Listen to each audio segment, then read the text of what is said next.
வணக்கம். செந்தணலின் பிரதான செய்திகள். விரிவான செய்திகளுக்கு முன் தலைப்புச் செய்திகள். மேதின எழுச்சி எதிர்ப்பு ஆர்ப்பாட்டங்களை தையிட்டியில் நடத்த வேண்டும். காணி உரிமைக்கான மக்கள் இயக்கத்தின் தலைவர் தெரிவிப்பு. அன்னை பூபதியின் 38ஆம் ஆண்டு நினைவேந்தல் தமிழ் தேசிய மக்கள் முன்னணி உணர்வெழுச்சியுடன் நினைவேந்தல். கடலில் மூழ்கி யாழைச் சேர்ந்த மொரட்டுவ பல்கலைக்கழக மாணவன் பலி. மகரகம வீடு தீப்பிடித்து 3 உயிரிழப்பு. வீட்டின் உரிமையாளர் தீ வைத்தாரா? புதுக்குடியிருப்பில் ஆற்று நீரில் மூழ்கி 1 உயிரிழப்பு. யாழில் உருக்குலைந்த நிலையில் மீட்கப்பட்ட ஆணின் சடலம்.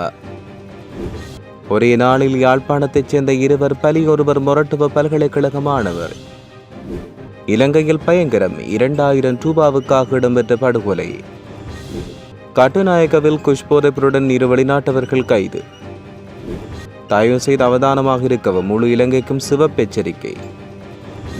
நொடிப்பொழுதில் 23 பேரின் உயிரை பறித்த சம்பவம் தமிழ்நாட்டை உலுக்கிய பெரும் அர்த்தம். அமெரிக்காவின் நடவடிக்கை அடுத்ததடியாக உயர்ந்த எண்ணெயின் விலை. தொடர்பென விரிவான செய்திகள்.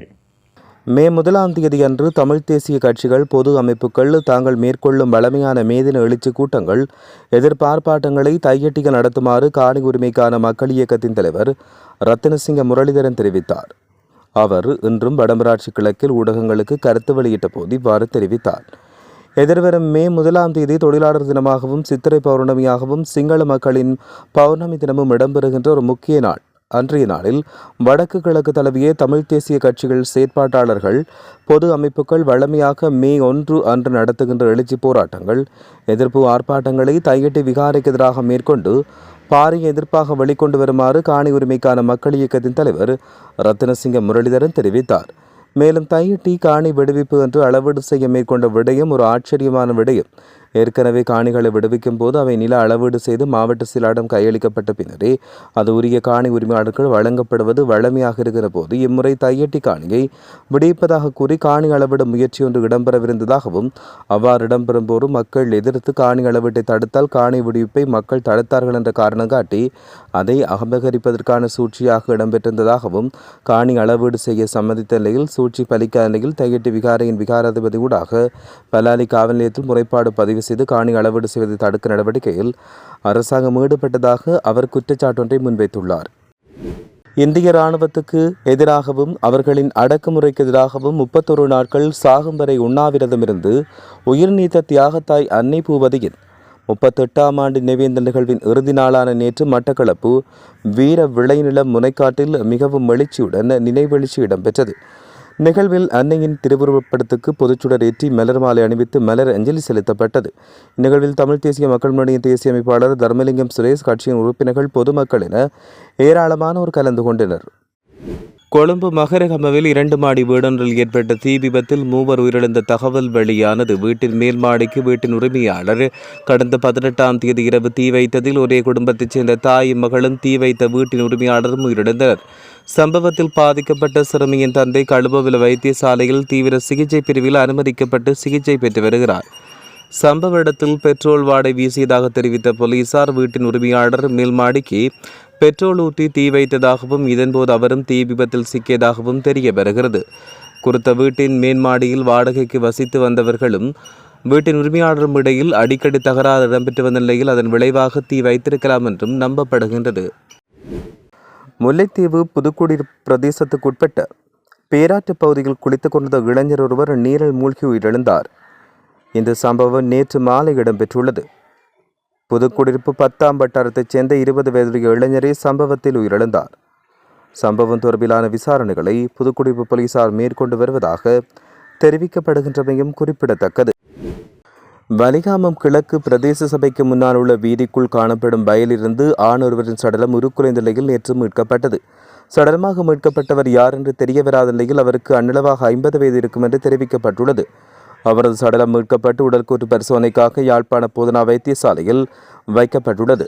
சடலம் மீதான மரண விசாரணைகளை திடீர் மரண விசாரணை அதிகாரி ஜெயபாலசிங்க மேற்கொண்டார்.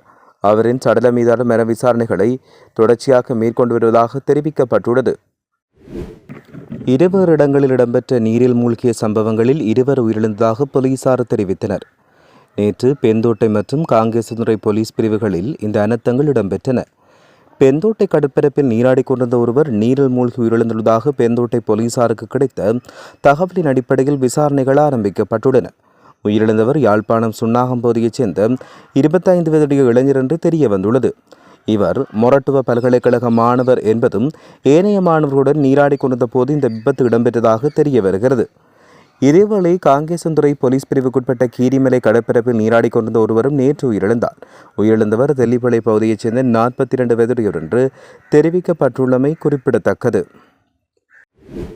பலாங்கொடு சீதகல சந்தி பகுதியில் நபரொருவர் தாக்கப்பட்டு படுகொலை செய்யப்பட்டுள்ளார். குறித்த பகுதியில் இடம்பெற்ற சூதாட்டத்தின் பொழுது 2000 ரூபாய் பந்தயம் தொடர்பாக ஏற்பட்ட வாய்த்திருக்கம் முற்றியதில் இந்த தாக்குதல் இடம்பெற்றுள்ளது. தாக்குதலுக்கு இலக்காகி பலத்த காயமடைந்த நபர் ரத்தினபுரி போதனா வைத்தியசாலையில் அனுமதிக்கப்பட்ட பின் உயிரிழந்தார்.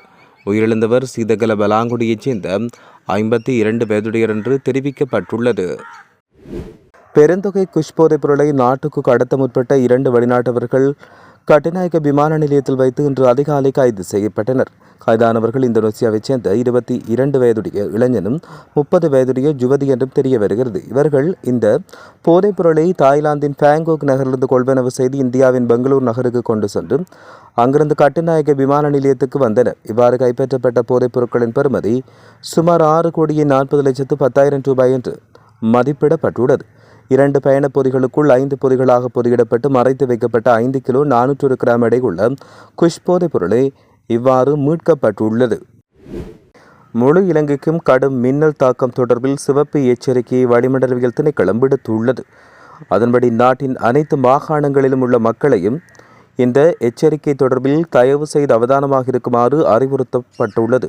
நாட்டின் பெரும்பாலான பிரதேசங்களில் பிற்பகல் 1 மணிக்கு பின்னர் கடும் மின்னல் தாக்கத்துடன் கூடிய இடியுடன் கூடிய மழை பெய்யக்கூடும் என தெரிவிக்கப்பட்டுள்ளது.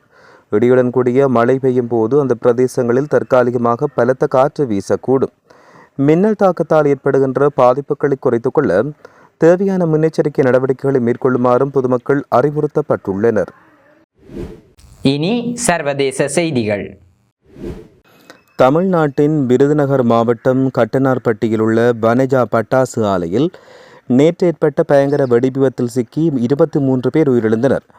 நாக்பூரில் உள்ள பெட்ரோலியம் மற்றும் வெடிபொருள் பாதுகாப்பு அமைப்பின் உரிமம் பெற்ற இந்த ஆலையில் 100க்கும் மேற்பட்ட தொழிலாளர்கள் பணியில் இருந்தபோது இந்த விபத்து இடம்பெற்றது.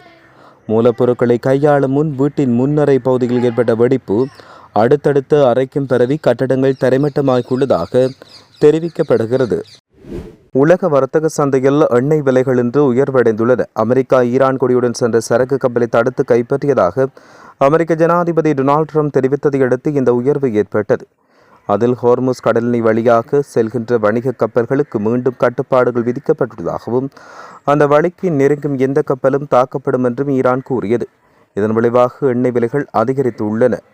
எரிசக்தி சந்தைகள் கடந்த பிப்ரவரி 28ஆம் தேதி அமெரிக்க மற்றும் இஸ்ரேல் ஈரானை தாக்கியதிலிருந்து கடும் மாற்றங்களை சந்தித்து வருகின்றன.